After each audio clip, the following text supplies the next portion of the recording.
Hey everyone, just wanted to let y'all know that my physical copy of my graphic novel is now available to purchase on Amazon. There's also the ebook form, but it's finally done. I'm excited. Finally got the physical copy ready to go. So if you want to check that out, I'll leave the links down in the descriptions, alright? Other than that, I hope you enjoy the video. Bye. Hello everyone, and welcome back to Wicked Art. It is Wicked here, and the day has arrived. We are on my number one all-time favorite Marvel character. And any of you that have been subscribed for a while or know me for a while, you should know what the answer is. You can see me sketching them on the paper here already.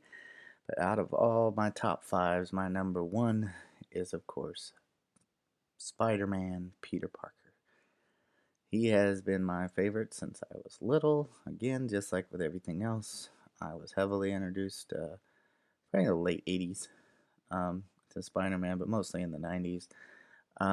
Peter Parker Spider-Man, don't get me wrong, I like all the other. I love Spider-Punk, Hobie, and Miguel 2099, Miles. I love all those characters, but to me, the definitive, always character of Spider-Man for me will be Peter Parker Spider-Man. I find him to be the most relatable out of all of them, just from the standpoint of being the nerdy kid and being made fun of and picked on and getting, these incidents in his life. I mean, obviously, I haven't suffered like a death like he did, but I just always found his story really cool. And of course, my favorite villain of his that he faces off against is Venom and the Green Goblin. So I decided to put Venom in here. You'll see in the drawing while I'm sketching, I kind of have them really close together, but when I bring it into Photoshop, I'll make him a little bit smaller. That way, Venom seems a little bit bigger, more menacing. So I'll kind of decrease his size down. But I just always loved Spider-Man's character. Just everything about his stories. The Clone Saga got a little out of control, but they kind of with Dan Slott, kind of with the Spider-Verse stories that he was doing in the comics, kind of helped bring all that around to a head.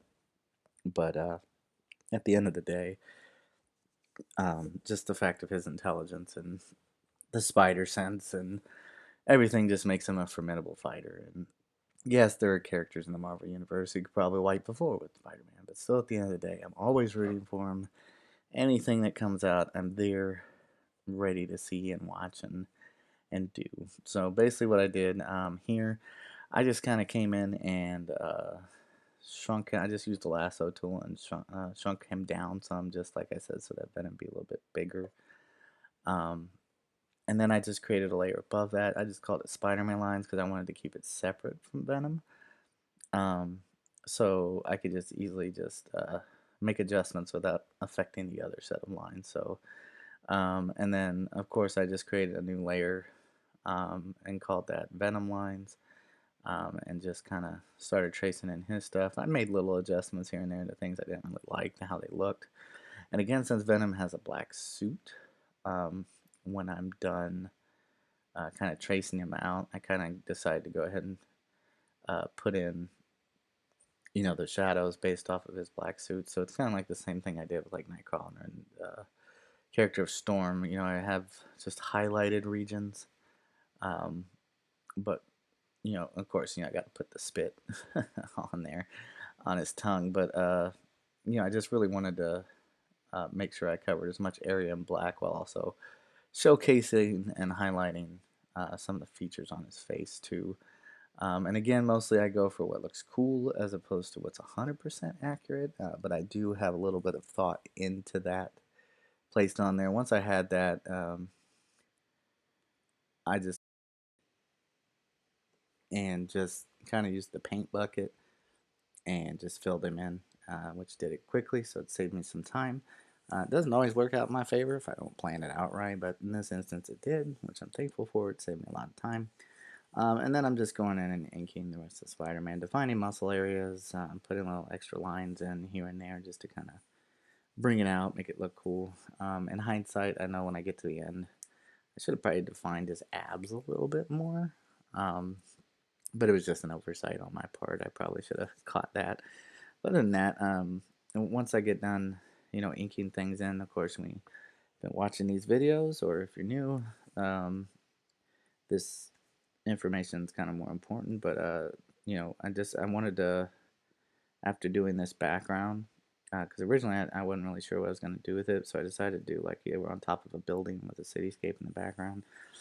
After doing all that, um, you want to add your color flats. But before that, I went ahead and did my background layer. I just brought in a silhouette of the cityscape and a picture of the moon, and just kind of designed all that because I just wanted that just a little bit more eye candy, if you will, in the background, um, to kind of just give it a mood or tone to it.